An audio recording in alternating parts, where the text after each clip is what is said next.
नातू आजोबांची जोडी राजकारण बदलणार.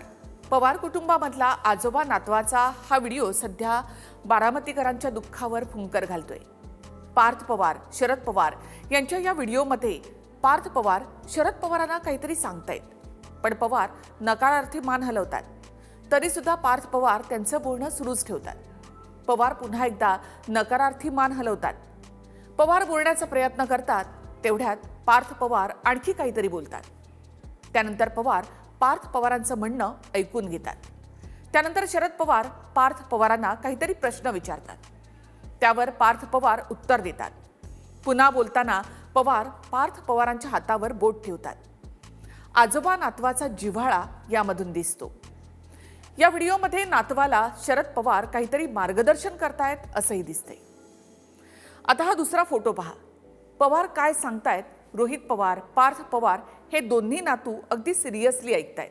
आणि आता हा तिसरा व्हिडिओ पहा, ज्यामध्ये पार्थ पवार, शरद पवार, प्रतिभाताई पवार आणि युगेंद्र पवार खुर्चीवर बसले आणि रोहित पवार गुडघ्यावर बसून पवार काय सांगतायत ते ऐकतायत. त्यानंतर रोहित पवार पुन्हा एकदा पार्थ आणि शरद पवार यांच्या मध्ये जाऊन बसतात. आता हा 10 डिसेंबरचा दिल्लीमधला हा फोटो पहा. या फोटोमध्ये पार्थ पवार आजोबा शरद पवारांच्या जवळ बसले. पवारांनी पार्थ पवारांचा हात पकडलेला आहे, तर शेजारी अजित पवार बसले आहेत. पार्थ पवारांबद्दल शरद पवारांनी काही वर्षांपूर्वी केलेल्या एका निगेटिव्ह वक्तव्याची सध्या राज्यामध्ये चर्चा झाली होती. पण आता अजित पवार हयात नाहीत. पवार कुटुंबामधला कर्ता पुरुष गेल्यानंतर शरद पवारांनी मार्गदर्शकाची भूमिका घेतल्याचं या व्हिडिओ आणि फोटोंमधल्या देहबोलीवरून दिसतं. रोहित पवार जेवढे पवारांच्या जवळ होते तेवढे पार्थ पवार कधीच नव्हते. पण अजितदादांच्या जाण्यानंतर पार्थ पवार कर्त्या पुरुषाच्या भूमिकेत आले. गेल्या काही दिवसांमधली जर त्यांची बॉडी लँग्वेज पाहिली तर ते आपल्या आजोबांचा सल्ला घेत आहेत. त्यांच्याकडून काहीतरी समजून घेण्याचा प्रयत्न करतात. सध्या पवार मार्गदर्शकाच्या तर पार्थ शिष्याच्या भूमिकेमध्ये पाहायला मिळत आहे.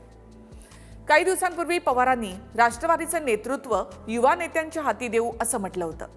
सध्या पवारांच्या राष्ट्रवादीचं नेतृत्व सुप्रिया सुळे यांच्याकडे, तर दादांच्या राष्ट्रवादीचं नेतृत्व हे सुनेत्रा पवार अशा 2 महिलांकडे आहे. रोहित पवारांसोबतच पवार घराण्यामधली ही तिसरी पिढी राजकारणामध्ये सक्रिय होते. पुढे हे नेतृत्व रोहित, पार्थ आणि जय पवार यांच्याकडे जाईल. अजितदादा पवारांच्या तालमीमध्ये तयार झाले होते. पार्थ, जय यांनी पवारांच्या तालमीमध्ये तयार व्हावं असं दादांना कधीही वाटायचं. नातू आणि आजोबांमध्ये एक अदृश्य भिंत त्या काळामध्ये होती.